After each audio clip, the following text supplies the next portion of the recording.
Hi there, I'm Kath. And I'm Adam. And this is Adam and Kath. Just thought I'd go first for once. You know, a bit of a woman power. And we're talking about a author today named Alice Oseman, mainly about her work Heartstopper. It's a graphic novel or a web series about two boys falling in love, and it's really sweet. Yeah, we've been screaming the entire time while reading it. So this is kind of like going to be a bonus episode of our book club series because it's a queer-based graphic novel. I saw this novel, the graphic novel, in a bookshop, and I flicked through it, and straight away I was like, I need to buy this. I just need to buy this. And like, here's the thing. I thought it was a one-off novel. I thought it was like one and done standalone graphic novel. So I bought it, I read it, and then I was like, where's the rest of it?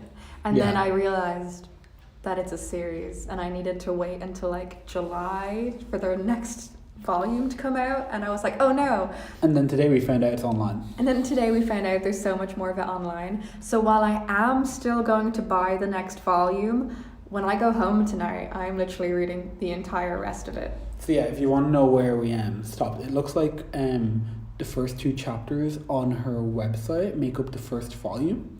Yeah, we will explain, like, there are going to be spoilers for Heartstopper, so if you haven't read it yet, or if you would like to read it, I suggest you stop listening, read it, and then listen if you do want to know our thoughts on it. It's a really quick read, it won't take you so long. Yeah, it's quick, it's very enjoyable to read, the characters are great, like, it's definitely, you shouldn't give it a miss, and it is free to read online. Like, you can support the author. She has like a Patreon, and she has like donations, and Kickstarter is what she used to get the book published, which I think is great. So amazing. So she like, even has support a her, podcast. definitely.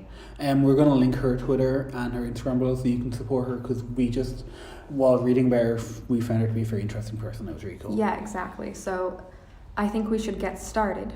Yeah. So basically the volume is called Heartstopper. I think this volume is called Boy Meets Boy. Yeah, Boy Meets Boy. Yeah. The next one I think is going to be called Crush, but I can't really remember. I'm not sure. I do remember it being very hard to find online because you gave me the wrong name. I just called it Boy Meets Boy, and I didn't realize it was Heartstopper Boy Meets Boy. Oops. So we had to go through like a bunch of fan fiction and novels until we actually found it. Yeah, because there was an actual novel called Boy Meets Boy by someone else. It was just so difficult. Yeah, did a bit of a mix up there. Oops. I read a lot of gay stuff, so it kind of... I mixed it up a little bit in my head. But yeah, so the story follows, there's two main characters. Yeah, so basically there's Charlie. Who's gay. He was gay. He came out, I think, either 1 or 2 years previous. I think it was 1 year previous to where this graphic novel begins. And he has a kind of thing with another boy named Ben. Yeah, they're kind of they're just kissing. They meet up to kiss. Yeah, they meet up, they kiss, that's kind of it. It's like a more milder version of a hookup situation. Yeah. Ben isn't out, he's kind of predatory.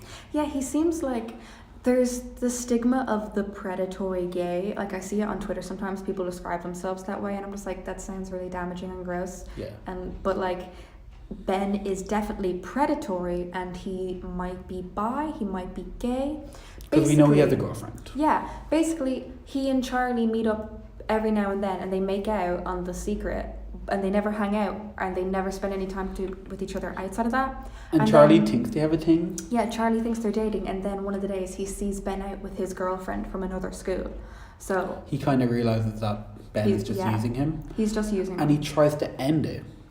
Yeah, and Ben does not take that well, but we'll get into that a bit more in a bit. Because there's another character who's very important, and his name is Nick. And he plays rugby, and he is the best. Nick is best boy. Yeah. Nick, they have form class in England, which is like just a class. Yeah, it's just a class where you kind of just not really do homework and stuff. Class, yeah. I think you study and do homework in it. It's like, I think you have study hall in America or something. In here we just have class. Yeah, we're normal. Like in Ireland we just have class. But have class. In Ireland we have class. Sorry. But it's great, and he's in a different year. He's the year ahead. Yeah, so Charlie gets seated next to him in class, and like, at first they don't really chat. Nick says hi. Nick is friendly. Here's the thing, Nick is like a golden retriever but human. Yeah. Like, he's the sweetest, most charismatic, oh my god, like, if Nick was a real person, I would want to be friends with Nick. I was falling in love with Nick while reading the book. Exactly, like, kind of same, but mainly now, because I was just like, I just want to, like, protect them. Yeah. Over time, their friendship grows, of course, as it does. And it feels really organic and natural. Yeah, because it takes a while. Because, like, while Heartstopper is very short, it feels like slow burn love. Yeah. Like, you really see it develop. The way it's shown is across 3 panels. It's a different day and it's like high, and then it's a more enthusiastic high, and then it's a high with a little smiley face next to it. And then one day Nick, like, he spills his pen on himself. It like explodes. Like, I think he just goes, Charlie, and he's like, yeah, my pen broke, and you just see his hands are completely covered in ink, and they're like, oh, you better go wash your hands, Charlie, go with him, and he's like, okay, and that's so them Charlie has chatting. to open the doors, yeah. And that's kind of where their friendship really solidifies. Yeah, because they start joking about it. Yeah, and then you just see them, like, really becoming, like, not super close friends, but proper friends, and it's so sweet. And then it keeps growing even more, because a while later, eventually, Nick's like, hey, I've seen you running, you're really fast, would you like to join the rugby team? Yeah, and, like, Charlie joins, and he's actually pretty decent, which is really because nice. Nick's such a good teacher. Yeah, and even then, in a lot of stories like this, where it's like, you know, X meets Y in school, and they're rubbish and they're a loser, but they like them anyway, and that's what's nice. It's nice to see that they're not. Alice Oseman doesn't belittle her characters in order to make us sympathetic. Yeah, Charlie is a talented musician. He's a good runner. Yeah, he's a drummer. Nick is great at like, it's rugby. great. Yeah, like, there are these 2 lads. They're both nice lads. They both have friends. They're both good at their hobbies. Yeah, it's great to see gay people in sport. Yeah, they're not the average underdog character that you expect from this kind of story, when they always make one of them a loser and one of them popular. And yeah, even in Charlie, I believe when he came out, it wasn't in the book, but I believe when he came out he was bullied, and now he's not really. It's like, yeah, kind of, I think he was being bullied, and then he told, like, 1 or 2 people, and then it got out, and then he just didn't deny it, and he was like, you know what, I'm out, I don't care. And while that's an unfortunate reality for some people, how they end up coming out, it was great to see how he was handling it, and how he wasn't getting the stereotypical terrible bullying. Like, there were moments where he did get bullied in homophobic ways, which it does happen. Like, it happens to everyone. It would be unrealistic to not have it in the book. It would, yeah. But the way it's executed and the way it's shown, it's not gratuitous, and it's not to insert outrage for us to sympathise with Charlie and Nick. And a lot of it Charlie doesn't even know about because it's behind his back. Yeah, and, like, so we see it and it adds context to the story, but it's not there to make Charlie suffer just for the sake of the story. Yeah, like, for example, the people on the rugby team would be talking about how close Nick and Charlie are getting. And one of them, I think, is like, oh, that's so gay, maybe they're dating, and the other ones are kind of like, I don't know, I could kind of see it, Charlie and Nick. And I think that's really sweet, because, and then even the rugby teacher's like, don't just assume people's sexualities, because maybe Nick's bi, you don't know. Yeah, like, you can't tell, like she says, you can't tell how people. Yeah, she specifically says you can't tell someone's sexuality by looking at them, which is so true. And then she's like, go home, lads. Lads are cancelled. She just cancels men. Yeah, no, that was great. I thought it was great. She's a very small character, like, that's most of what she does. I think she'll probably show up again. Like, as we said, we haven't read the rest. We know it's online. We will be reading it soon. But when we talk about this again, it'll be after we've read the next volume. So I'm personally, while I'm going to read some online, I'm still going to buy the next volume when it comes out. And I think we'll talk more about what's in that volume then. It'll just be easier for us because we're not 100% sure where she's deciding to end her volumes. Yeah. So it's just easier if we do it that way. But yeah, you can absolutely read ahead online and come back to us and we'll still be talking about it. But don't spoil us, you guys. Yeah, spoil us and we'll cut you. Well, you know, with our words. Yeah. I mean, we're still going to read ahead.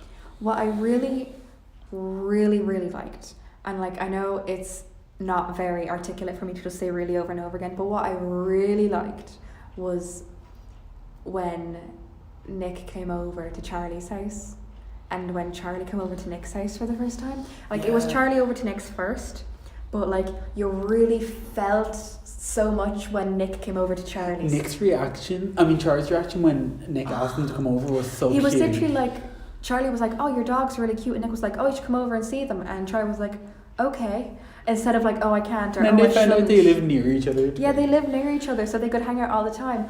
And like the dog was so cute, and just their interactions together was so cute. And then literally at the end, Charlie was like, "Oh, I have to go home now," and Nick was like, "Oh, do you? Or do you have to?" And Yeah, it was like you could see how much they didn't want to. Yeah, they wanted to leave everyone because it's snowing. It was like they're out in the sun. And like they hug and they lean into the hug, and you can tell they really like the hug, and you're just there like. And at that point, freaking out. At that point, Charlie's wearing Nick's hoodie. Yeah, he's wearing his hoodie. Because his got wet. Yeah, and it's So like it smells so like sweet, him. and you're just there. Like when I was there reading it, I do this thing where I'm reading, and there's either a scene that I know is going to be really, really embarrassing or really, really sweet and adorable, and I just kind of freak out and have like a little weird panicky breathing session. I'm like, oh my god, Jesus. like it sounds like that. It's literally like, oh my god, it's gonna happen. But like, and then sometimes it does, and I'm like, yes. And when it doesn't, I'm like, oh my god, I freaked out for nothing. Yeah.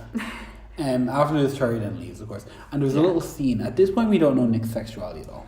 Yeah, it's very ambiguous, but at the same time, we're trying to figure out Nick's sexuality, but so is Nick. Yeah. One thing, though, is an interesting comment from his mother, is that she says, you're acting more like yourself around him. Which is so sweet, because you can tell Nick didn't really ever think he was hiding anything. He didn't really consider it. Yeah. But now he's thinking, I am being more myself, and he just is like smile. And there's definitely a strong hint that there's something hidden in there, you know. Like Nick, maybe he's gay, maybe he's bi, because he's had crushes on girls. Yeah, like he had crushes on girls. And here's the thing, there are plenty of gay people I know who did have crushes when they were kids, in like straight crushes, but like it's because they were kids. They had crushes on a lot of people, and it was just because they liked them as people. They didn't understand romantic crushes yet. So and even then they were very young when they like had that crush. Yeah.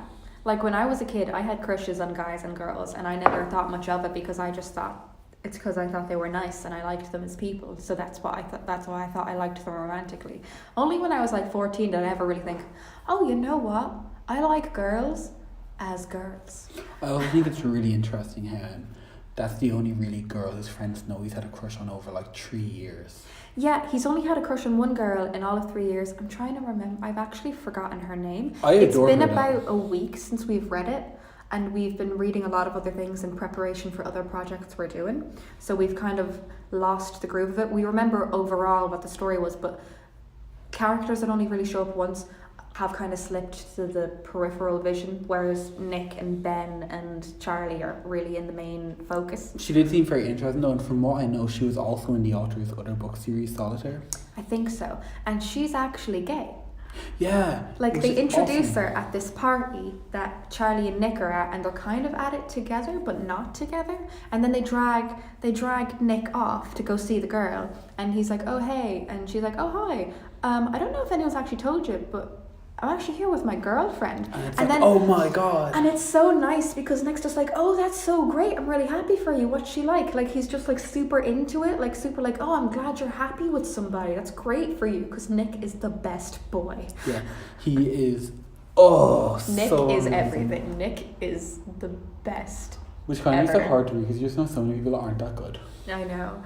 And just like, and she's just there like, and like, I've heard that maybe there's something going on with you and Charlie, and if you ever want to talk about that, I am totally 100% here for you, because I know how hard it is. And I'm just like, queers supporting queers, people supporting people in general. Because at great. this point, Charlie and Nick are very like, oh, they're huggy, like, they're so like, they're like right on the edge of like saying something, not even just a kiss, but like acknowledging their feelings. And in the next few pages they actually do, because during this time Nick has been googling like, am I gay? Yeah, Nick's been googling all this stuff, which we've all done. We've all googled, am I gay? And then we've got on the lists. Plus Charlie's been talking to his sister Tori about how he like has a crush on a straight guy. Yeah, we've all been there. And his best friend at the start, Charlie's best friend at the start, is like, now don't go doing this to yourself. Don't go getting a crush on a straight guy. And he's like, you know, I'm not going to get a crush on a straight guy. I'm totally level-headed. It's fine. And then he's like, it's not fine. I have a crush on a straight guy. Yeah. And it's so hard because we've all been there. Yeah, I've been there so many times. Thanks. So, like, I've had crushes on straight girls, and like, it hurts because girls and even guys with other guys can naturally be very flirty in a jokey way and not even think how they're making you feel when they do that, and they think it's a joke and it's funny that you like them. Even then, I've had a very similar relationship to Trey has with Nick, where you're like all over each other, you always hug when you see each other, you're like always so happy to see each other, and it's great. And then like this guy would even like sometimes hold my hands, and it was just like, but at the end I was like, I have feelings for you, and he's like, I'm straight. And I was like, like, great. oh, where did you get the idea that I might have feelings for you? Oh, maybe from all the romantic things you were doing to me. Yeah, like literally buying me presents and like nice I things identify a lot with the story of Charlie and Ben, because when I was at secondary school, there was this one girl, and occasionally we would kiss and stuff, but like her family was very Catholic, and she was like raised quite Catholic. She herself was obviously like, you know, I am what I am, but I can't say anything and they need to think of me in a certain way. And she had a boyfriend, and I felt really bad the entire time because I was like, would you not just break up with him? And she was like, no, I can't. And I was like, why? Like, do you even like him? And she was like, I don't know, I think so. And I'm like, okay, so what's going on with us then? Because I didn't really want to date her, but at the same time I thought I had to, because I was like 15 and I thought I had to date the person I was kissing. And then there's me, who's only been on one date my entire life, and becoming good friends with the person instead of like anything romantic. But like, that's a date and you didn't feel a romantic spark, but you still was like, hey, but I really like you, I'm down to be friends with you. That's the proper way to react to a date that you don't feel a spark to. But then there's the problem of, oh, I'm best friends with this person, now I love them. Oh yeah, no, there's always that possibility, like when you become friends with someone and then it's like, oh, you know. Yeah, but like, hopefully I stop falling for straight men eventually. Oh, someday. One day, when they stop being so cute. But like, this person was always so nice to me, and that's the only reason I even think about Nick, because even then after that, when he said I'm straight, he wasn't weird about it, he didn't make it hard on me, he was still my really good friend after that, and it was just like a nice feeling kind of, that like he didn't ruin your friendship. Like, we're saying these personal stories right now because that's just how reading Heartstopper makes you feel. It's so relatable.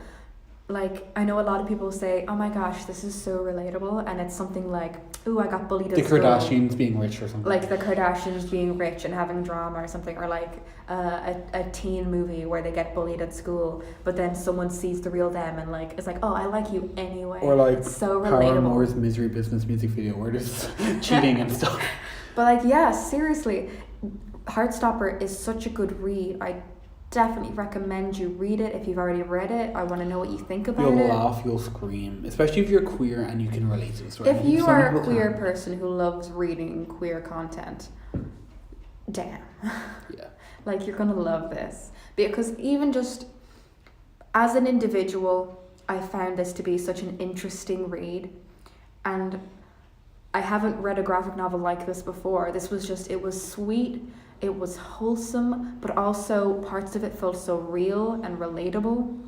I just really enjoyed it. And then the art style. Like, what did you think of the art style? I didn't hate it. I thought it was a bit simple for my taste. But I can also see how that is. It's a valid style to have a simplistic art style. And like, that's the thing personally for me. I love simplistic art styles. Like, I love reading manga and comics that are just like, you know, there's beautiful color in it, or there's just like really, you know, nicely drawn characters, but they can be like chibi characters where they're super simple and they don't got fingers or anything, or it can be something like this where it is in black and white and the backgrounds aren't like crazy detailed, but they're detailed enough so you know and get the feel of the room. And I just thought it was really nicely done, and that the art style reflects the characters. Like, you could get a sense of what the characters were like as people from the art style. At least that's how I felt when I was reading it. Yeah, I definitely like adore it. Is it weird? Is Nick on the cover? Because the whole time I was reading it, I was like, Nick's blonde. I just know he's blonde, and I don't even think, I'm not sure if his blonde hair is on the cover. See, Nick, I'm pretty sure is on the cover. Charlie's definitely on the cover, and I think he's holding hands with Nick or standing next to Nick. But I think on the cover Nick has brown hair. Yeah? I mean, either brown or like a darkish blonde. I think it's a dark. But I feel like Nick is blonde. Because just, I'm thinking golden retriever. Yeah. When I think of Nick, I just think of a beautiful golden retriever man. But like back to that party scene, because what happens not long after that is they're alone in a room together. Yeah, they actually, here's the thing, there's always so much build up, but they actually do kiss. There's this scene, and basically, I think Nick has like made a decision in his head that he's gonna like take this step, and Charlie's just like, so what are you thinking about? I don't know, sexuality and This stuff. is right after Charlie was getting bullied for being gay at the party. Yeah, which is just sucks. And Nick's just like, you're a homophobic piece of shit, and Yeah. walks away from the guy whose birthday it was. Yeah, he's like, you know what, you suck. I'm going to go talk to my friend because I'm not going to deal with you and your homophobia. Which is like, yeah, go Nick, standing up for your friend. And so like they go and I off. screamed. Yeah, and they go off alone together, and Charlie's like, do you ever think you would kiss a boy? And Nick's kind of like, oh, I don't know, maybe. And Charlie's just like, do you think you would kiss me? And Nick's just kind of like, yeah, I would. And then they kiss. And it is the best thing I have ever And seen then in my life. Nick kind of gets dragged away by his friend looking for him. Yeah, which is unfortunate because they kiss for a bit and then they stop kissing. And there's like a moment where it's kind of like, so what now? And then you hear someone yelling for Nick, so Nick leaves, and then it's just Charlie on its own, and then it ends, and then it's over. And then And there's you're a just teaser. like, so what happens next? There's a teaser of Nick going to Charlie's house, and we need to know what happens. Yeah, there's literally a tiny, tiny little panel at the end, and it's like Nick's just showing up at Charlie's house, and Charlie's just like, oh, Nick. And I was like, so what happens next? What is it? And it's like, I'm hooked now. I need to know what happens next. We're going to go home and literally read this. Literally, as soon as I get home tonight, I'm getting into bed, warm pajamas, hot water bottle, literally like reading this on my tablet, so it's a big screen. Like I have a need big to phone, take so this in. I don't have that problem. Oh, shush. But like, oh my gosh, it was great. Let's get to rating it. Okay, rating wise. Individuality has to be high.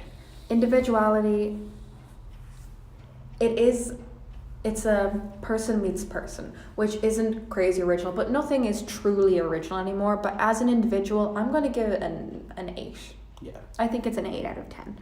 I think, as far as stories go, I haven't read one like this. Yeah, no, absolutely not. I'm sure there are a bunch of like maybe queer-oriented movies that might be like this, but for reading and for a graphic novel, that's not something you see a lot of. So for art style, I really liked it, and you were kind of more on the fence. So I think we should split with like a 5. 5, yeah, I'd say that's fair. Because we are rating this as a team. This Yeah. is very much our collective thoughts and how we've discussed this. So it's always going to be, if we're both opposed strongly, it's going to have to be meeting Right halfway then, in the middle. yeah.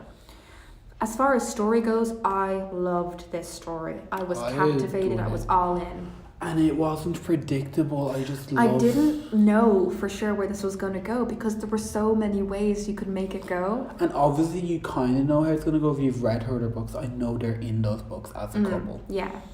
But it's an advantage if you haven't, I guess.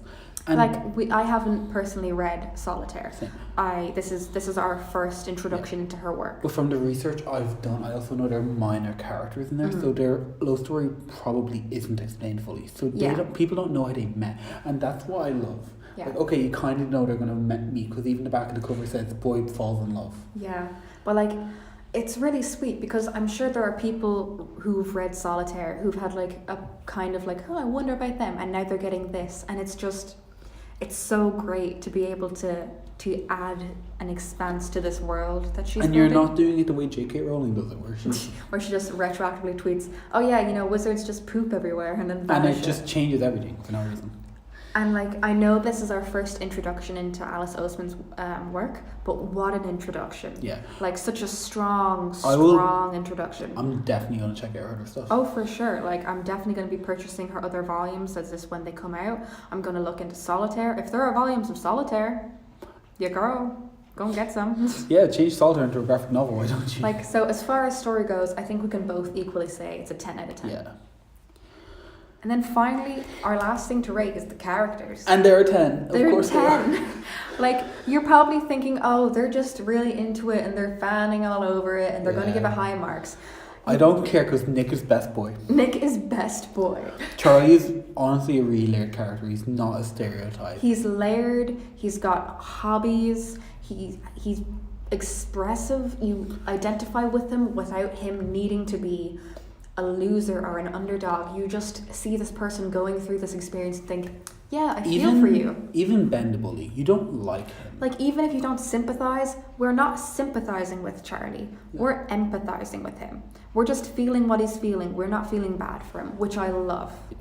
And for like even the bully Ben, like you don't like him, you don't agree with what he's doing, but you know it's a realistic character and that's something that happens. Yeah. And then like even characters that are barely there, like the girl who brings the girlfriend to the party, and yeah, we don't remember her name, and that sucks. We're so sorry. I think it was like something with a T. No, that was his sister. No, not Tori. No, I think there was another thing. Maybe. We don't know. But We're like so she was sorry. great. She was there for only a few pages and she made such a cool impression. She made a very good impression. So yeah, we've rated it. We've given a 3 out of 40. Which is a high score.